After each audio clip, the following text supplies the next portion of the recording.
Welcome back my YouTube channel study buddy with entertainment. आपके सामने हम आज एक बहुत ही इम्पोर्टेंट टॉपिक यानी किसी सपोर्ट पे रिएक्शन कैसे निकालते हैं, किसी बीम के सपोर्ट पे रिएक्शन कैसे निकालते हैं, इसके बारे में आज हम डिस्कस करेंगे। तो आइए हम आपको दिखाते हैं कि आपको किसी भी सपोर्ट पे बीम का जो सपोर्ट होता है उस पर हम क्या कैसे रिएक्शन निकालते हैं, उसी के बारे में आज हम देखिए। अब आपके सामने एक क्वेश्चन दिया गया, ये सिंपली सपोर्टेड बीम है। इसका जो बीम है इसका सिंपली सपोर्टेड बीम है। इस पर जो आपको फोर्स अप्लाई किया गया है वो 40 किलो न्यूटन और 20 किलो न्यूटन का, और जो डिस्टेंस ये 2 मीटर 2 मीटर और 1 मीटर का। इस पे जो इसके सपोर्ट है ये ए और बी पे, ये आपको जो बी सपोर्ट है ये आपको क्या करते हैं, इस पे जो रिएक्शन हो रहा है आर ए और आर बी। जब आर ए और आर बी जो आपका है इसी को आपको फाइंड करना कि आर ए कितना होगा और आर बी कितना होगा। आर ए और आर बी आपको फाइंड करना, तो इसके लिए आपको फाइंड करने के लिए सबसे पहले आपको ये याद होना चाहिए कि इक्विलिब्रियम कंडीशन। इक्विलिब्रियम कंडीशन आपको जब पता होगी तो आप बहुत आसानी से इसको निकाल लेंगे। इक्विलिब्रियम कंडीशन क्या है इसके बारे में आप देखिए। पहले इक्विलिब्रियम कंडीशन जो आपका होता है ये समेशन F इक्वल टू 0 और summation M equal to 0। Summation F equal to 0 का मतलब क्या है कि जो इस पे सपोर्ट पे जो बीम है, इसके बीम पे तो सपोर्ट है, रिएक्शन फोर्स और आपका जो अप्लाइड फोर्स जो है, दोनों अगर उसका जोड़ा जाए तो उसको 0 होना चाहिए। और समेशन M इक्वल टू 0 क्या है कि आपको इस पर जो मूवमेंट होगा इस फोर्स की वजह से, उस फोर्स की वजह से जो मूवमेंट होगा वो भी अगर जोड़ा जाए सारा तो उसका भी 0 होना चाहिए। तो समेशन F इक्वल टू 0 पे आप पहले वर्क करेंगे। तो summation F equal to 0, summation F equal to 0 क्या है, आपको देखिए जो डाउनवर्ड फोर्स होंगे उसको आपको माइनस लेना है और जो अपवर्ड फोर्स होंगे उसको आपको पॉजिटिव लेना है। डाउनवर्ड फोर्स क्या है -20 और फिर ये डाउनवर्ड है यानी कि 40, और फिर इसके बाद आपको आर ए और आर बी। आर ए आपको ऊपर की तरफ यानी कि अपवर्ड डायरेक्शन में, तो आर ए और ये प्लस आर बी। टोटल आपको अगर देखा जाए R A plus R B equal to 60 kilo newton. आपको R A plus R B equal to 60 kilo newton हो गया। समेशन F इक्वल टू 0 पे बराबर। ये आपको इक्वेशन सेकंड मान लीजिए। अब मूवमेंट की बात करेंगे यानी कि समेशन सेकंड आपका क्या होगा, summation M equal to 0। Summation M equal to 0 यानी कि अब इस पे मूवमेंट जो हो रहा है इसके रिएक्शन फोर्स और अप्लाइंग फोर्स की वजह से उसका भी योग अगर 0 होगा तो आपका ये इक्विलिब्रियम कंडीशन में होगा।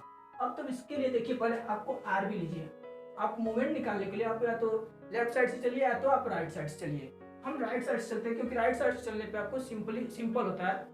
एक बात और भी ध्यान रखिए कि आप मूवमेंट जो लेंगे, अगर आप क्या कहते हैं क्लॉकवाइज और एंटी क्लॉकवाइज, दो मूवमेंट होंगे, क्लॉकवाइज और एंटी क्लॉकवाइज। तो आप क्लॉकवाइज जो मूवमेंट होगा उसको हम निगेटिव लेंगे और एंटी क्लॉकवाइज को पॉजिटिव। आप किसी एंटी क्लॉकवाइज पर और क्लॉकवाइज दोनों में किसी को भी पॉजिटिव और निगेटिव ले सकते हैं, लेकिन जहां भी लेंगे एक ही जैसा लेंगे। तो हम यहाँ पर एंटी क्लॉकवाइज को पॉजिटिव और क्लॉकवाइज को निगेटिव लेंगे। तो आपको देखिए अब इधर से राइट साइड से चलते हैं। तो आर बी मूवमेंट में क्या होता है कि मूवमेंट में फोर्स इनटू परपेंडिकुलर डिस्टेंस। तो फोर्स क्या, आपको जो आर बी आपका फोर्स हो गया इनटू, अब यहां से अब हम किसी एक सबसे पहले उसको आर बी निकालने के लिए आपको किसी एक सपोर्ट पे आपको मूवमेंट निकालना रहेगा। आपको किसी एक सपोर्ट तक यानी कि ए पे मान लीजिए हम निकालते हैं। तो टेकिंग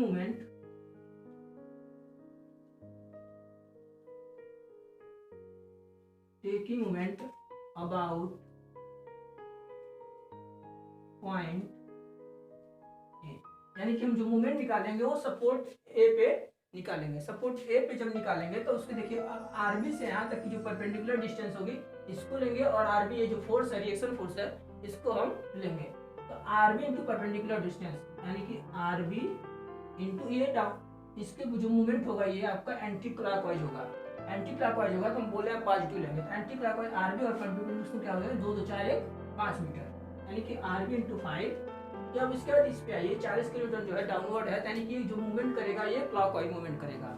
जब क्लॉकवाइज मूवमेंट करेगा तो इसको हम नेगेटिव लेंगे। तो 40 और यहाँ से यहाँ तक की जो परपेंडिकुलर डिस्टेंस है आपकी 3 मीटर है। तो 40 इंटू 3, फिर आपको ये 20 किलोमीटर, ये भी डाउनवर्ड डायरेक्शन में है। तो ये भी जो मूवमेंट लेगा, मूवमेंट यहाँ पर भी आपका क्लॉकवाइज होगा। क्लॉकवाइज जब मूवमेंट होगा तो इसको आप क्या करते हैं, निगेटिव ही लेंगे। तो यानी 20 इंटू यहाँ से यहाँ तक की जो डिस्टेंस है 1। अब इस आर ए रिएक्शन भी है, तो आर ए जो है यहाँ से आपको ये फोर्स तो है, लेकिन जो मूवमेंट है के लिए फोर्स इंटू परपेंडिकुलर डिस्टेंस चाहिए, लेकिन ए पे जो आपको मूवमेंट आ रहे है लेकिन कोई डिस्टेंस नहीं है, तो इसलिए आर ए इंटू 0। तो अब आर ए इंटू और ये हमेशा एम इक्वल टू 0।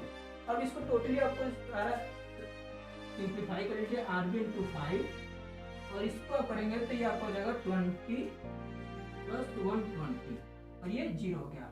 तो आर बी इंटू ये 140 अपॉन 5 यानी कि आर बी इक्वल टू हो जाएगा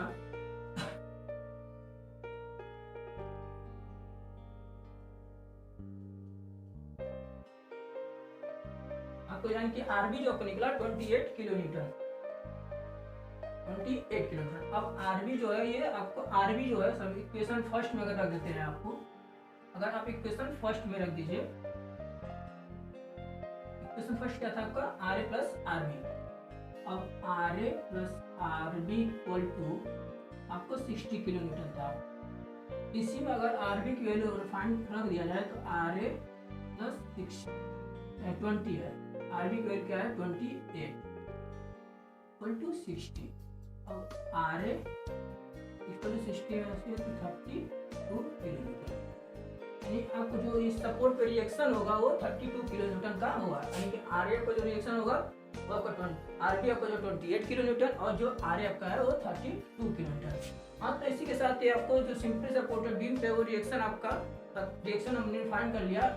हम इसके बाद सिंपली सपोर्टेड बीम को और डिफिकल्ट तरीके से इसके आगे वाले लेक्चर में बताएंगे, लेकिन इसके बाद सिंपली सपोर्टेड के बाद कैंटिलीवर भी होगा, हैंगिंग भी होगा, सबके लिए एक एक वीडियो बना रहेगा। तो हम अगर आपको ये पसंद, आपको अगर समझ में आया, पसंद आया तो आप वीडियो को लाइक करिए, शेयर करिए और कमेंट बॉक्स में अगर कुछ दिक्कत हो तो आप पूछ सकते हैं। Thank you.